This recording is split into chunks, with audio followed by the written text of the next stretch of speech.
Olá, seja bem-vindo à nossa videoaula. Agora vamos dar continuidade aos estudos sobre literatura infantil. Você está pronto? Vamos lá! Um dos primeiros contatos da criança com a literatura se dá através do folclore. A escola, portanto, deve compreender que esse conjunto de tradições tem papel fundamental na formação de leitores e na construção da identidade cultural.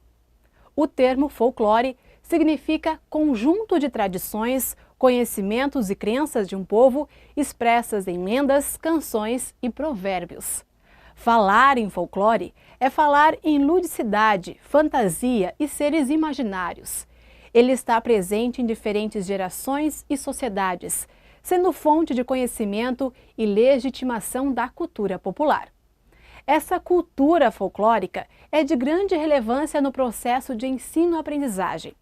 O riquíssimo material folclórico está ao alcance de todos e contribui de forma importante na educação infantil e nas séries iniciais, em virtude do ludismo, da fantasia, da emoção e da poesia inerentes, que oportunizarão uma maior aproximação com nossas raízes culturais.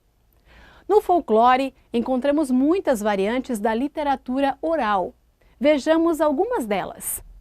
Fábulas são a narração de sucessos fingidos, inventados para instruir ou divertir. Parlendas são versinhos com temática infantil recitados em brincadeiras. Trava-línguas são frases folclóricas que desafiam a pronúncia. Mitos são narrativas que possuem um forte componente simbólico. Lendas são histórias transmitidas oralmente através dos tempos. Misturam fatos reais e históricos com acontecimentos frutos da fantasia. Adivinhas são perguntas em formato de charadas desafiadoras. Cordel infantil são poesias populares infantis. As crianças têm contato com a poesia desde cedo, com as cantigas de ninar e de versinhos, carregados de simbologia, presentes na cultura popular. Quando chegam à escola, portanto, é importante que esse conhecimento seja preservado e ampliado. Para trabalhar com a literatura infantil, é necessário que o professor crie um ambiente favorável para a recepção dos poemas e trabalhe com obras que prezem pelo caráter artístico. Primeiramente, deve-se chamar a atenção dos alunos aos elementos sonoros da estrutura do texto. Depois, pode-se trabalhar com uma variedade de formas e autores e desvelar alguns segredos sobre como o poema foi construído. Você já sonhou em ter uma vida de conto de fadas? Os contos de fadas estiveram presentes na vida de crianças em diferentes tempos e lugares. Mas como aproveitar do melhor modo essas histórias que tanto podem contribuir para a construção do imaginário infantil? É o que veremos agora. O conto de fadas surgiu no final do século XVII, na França, quando Charles Perrault documentou as narrativas folclóricas contadas por camponeses e artesãos. Mas foi somente a partir do século XVIII, através de pesquisas linguísticas, que os irmãos Grimm descobriram um acervo de narrativas transmitidas de geração em geração. Influenciados pelos ideais cristãos da época, adaptaram esses contos, eliminando trechos que envolviam violência e maldade. Dando continuidade a essa vertente religiosa, o dinamarquês Hans Christian Andersen completou o acervo de literatura clássica infantil, criando histórias repletas de defesa de valores morais difundidos pela fé cristã. Em relação às características dos contos de fadas, podemos dizer que eles costumam ter enredos simples, preciso, descrições detalhadas, começo, meio e fim, e enfatizam as qualidades morais representadas por personagens heróis, que vencem o mal e se casam com princesas, com quem vivem felizes para sempre. Os contos de fadas são muito importantes para a construção do imaginário infantil, pois possibilitam o despertar de diferentes emoções e a ampliação de visões de mundo do leitor infantil. E nesse encontro com a fantasia, a criança entra em contato com o seu mundo interior, dialoga com seus sentimentos, confronta seus medos e desejos, supera seus conflitos e alcança o equilíbrio necessário para o seu crescimento. Agora, abordaremos os diferentes recursos e linguagens no modo como dialogam entre si e colaboram na construção do conhecimento. Acompanhe. A educação deve ser pensada de modo global. As novas mídias e tecnologias apresentam-se além de simples produtos. Elas chegaram para alterar a concepção da aprendizagem formal. Essas formas variadas de informação e cultura levam a criança a novas formas de percepção do mundo, pois aliam imagem, som e texto. A prática pedagógica deve estar voltada para a utilização desses novos suportes, que surgiram a partir do avanço tecnológico. Você já ouviu falar de transdisciplinaridade? É um conceito que rompe com o tradicionalismo presente na educação e propõe novas concepções relacionadas à prática. A visão tradicionalista, advinda do iluminismo, de que os saberes devem ser separados de modo simplista, está cada vez mais em desuso. Foi a partir da década de 1970 que pesquisadores e educadores quebraram o paradigma da divisão e buscaram estabelecer conexões e associações entre os saberes. É nesse contexto que surge a transdisciplinaridade. Transdisciplinaridade é o reconhecimento da interdependência de todos os aspectos da realidade. Nesse contexto, é importante entender que a promoção da leitura deve ser de responsabilidade de todos, pois é a partir de um leitor proficiente que se estabelecem relações com conhecimentos das mais variadas ciências.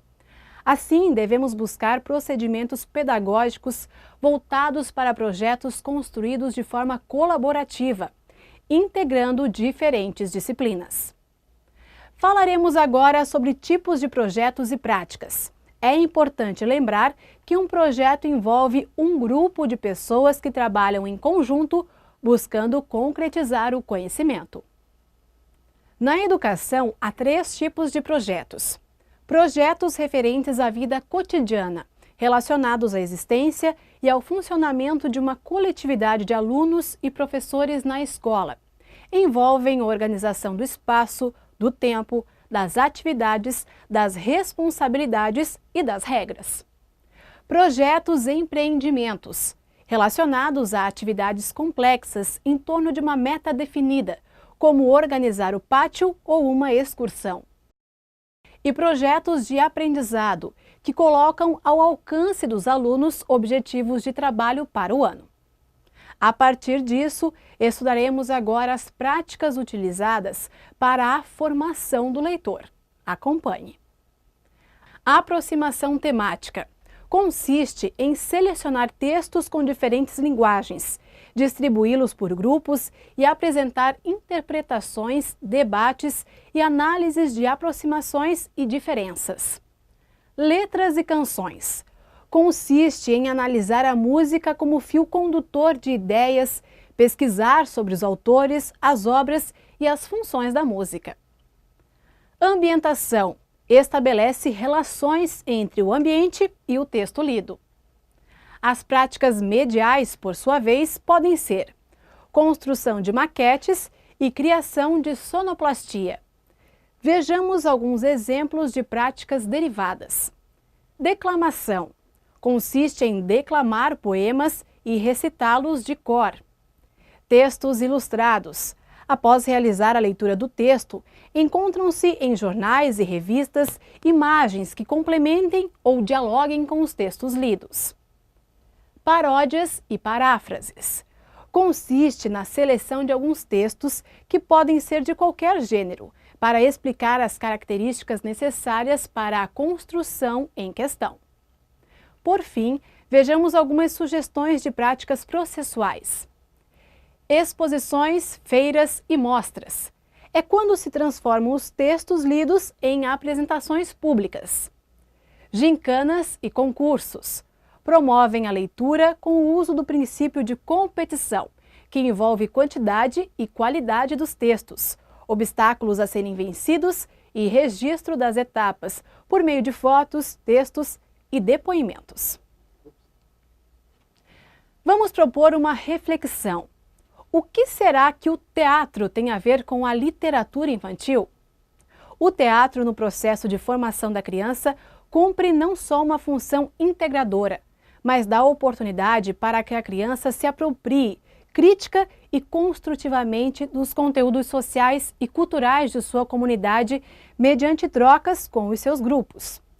No dinamismo da experimentação e da fluência criativa, propiciada pela liberdade e pela segurança, a criança pode transitar livremente por todas as emergências internas, integrando imaginação, percepção, emoção, intuição, memória e raciocínio. É importante que o aluno tenha a experiência de representar peças e não apenas de assisti-las. Dessa forma, ele tem a oportunidade de aprender a improvisar e a desenvolver a oralidade, a expressão corporal, a impostação de voz e o vocabulário. Além disso, aprende a trabalhar a cidadania e a se entrosar com as pessoas, trabalhando o lado emocional, e pode desenvolver as habilidades para a pesquisa, a redação e as artes plásticas, por meio da confecção de figurinos e da montagem de cenários. Essa atividade também incentiva a leitura, ajuda a adquirir autoconfiança e a estimular a imaginação e a organização do pensamento. Essa foi a nossa videoaula sobre literatura infantil. Esperamos que você tenha aproveitado todo o conteúdo apresentado. Bons estudos!